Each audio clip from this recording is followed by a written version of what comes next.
Paul, why would we refer a case or a patient to the coroner, for example? Why might that happen? I think things have changed over time. So often the most common reason now we refer to the coroner is when we don't know why the patient died.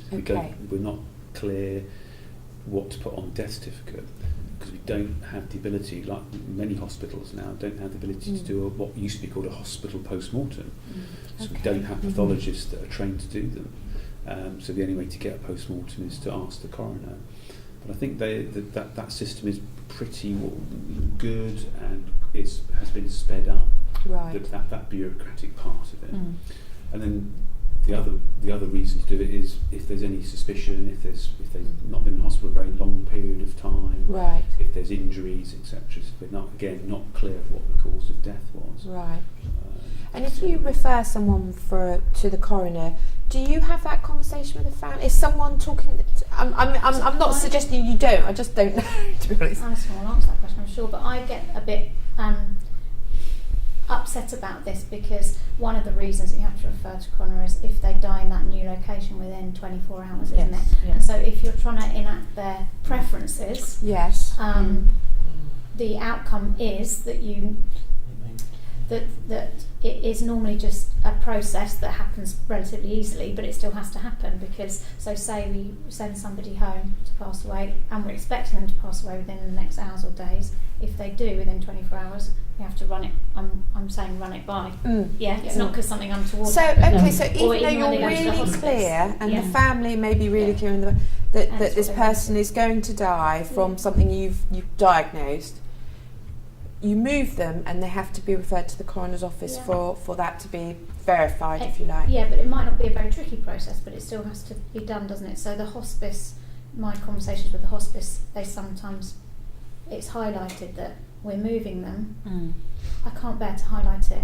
We're moving you in this time. I struggle with that. And then part of this process may be Yes, because if we're right and about I think time, that sounds to me like it could be very confusing for members of the public, because I think the perception is that the coroner is about finding out if you didn't know why the person was dying, but you clearly know. Which it is. Yes. But it's also things like that, isn't because it? we've had instances where someone has gone home Yeah. from here to die at home, and then has died at home.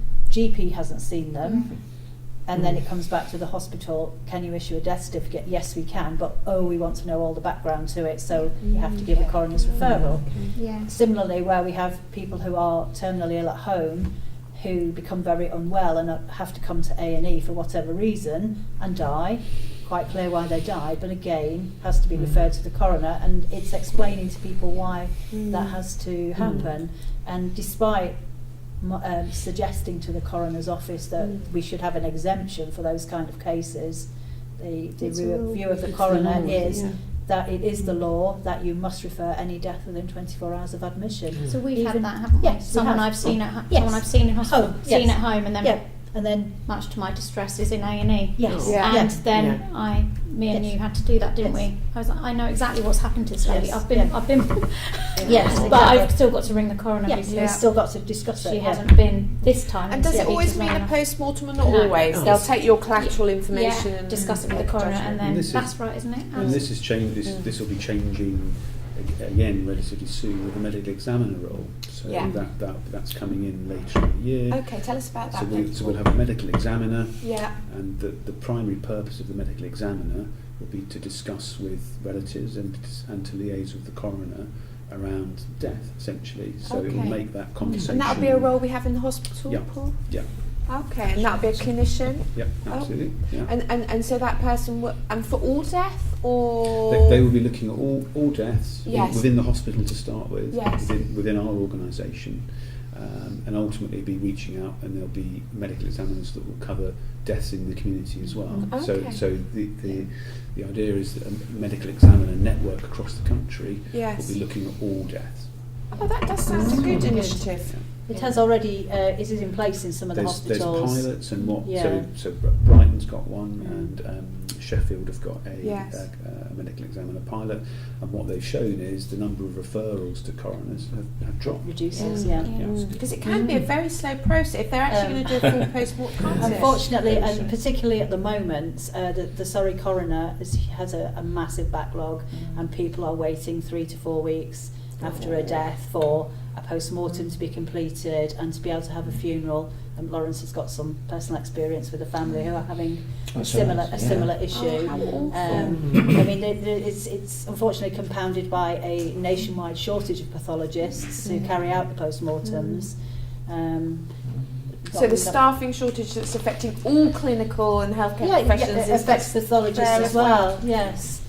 So that at the moment, I think from the Surrey hospitals, St Peter's is doing the majority of the post-mortems, even from people who've passed away at Frimley or the Royal Surrey, because they have a shortage of pathologists. Wow. And we have Can I ask Alison a question? Yes, I'm a bit embarrassed to go ask on, it, Claire. Alison. So, to be able to certify somebody as a doctor, Yeah. you need to have seen them within the last 2 weeks. 14 days, yes. And so that is one of the current issues, isn't it? So for Yes. this man that we sent home on whatever day it was this week, Wednesday, he's been in hospital for so many weeks. So the poor junior doctor that I was working with, the palliative care nurse, said to him, make sure you ring the GP. This is a process issue as well, because the GP really needs to go and visit this man today. Yeah. In order, not because he needs to visit him for his current needs, but in order for this process to be manage smooth this. for his Yeah. family afterwards. Yeah. And so the palliative care nurse told the F1, and then as I was driving home, I rang up and I said, hello, did someone tell you to ring? Because I didn't want that process to go awry, but actually I don't actually know if that occurred or not. Someone's seen him though, we have, but you know. And so if you're staying at home and you're at home, it has to be kind of this checked in. explains something, I think, because I'm looking at Miriam and Dana now and Rosie, but don't we have difficulty discharging patients to nursing and residential care on a Friday afternoon or over a weekend? And I can remember when we were having a really pressured scenario, and somebody said to me, ring this nursing home and have a conversation because they've got to take the patient. And that was part of the reason, was that they were concerned that the patient would pass away, die over the weekend, and that hadn't been seen by another clinician and wouldn't be seen, and therefore but they didn't go into this bit. But is that part of the challenge? Do you think this system?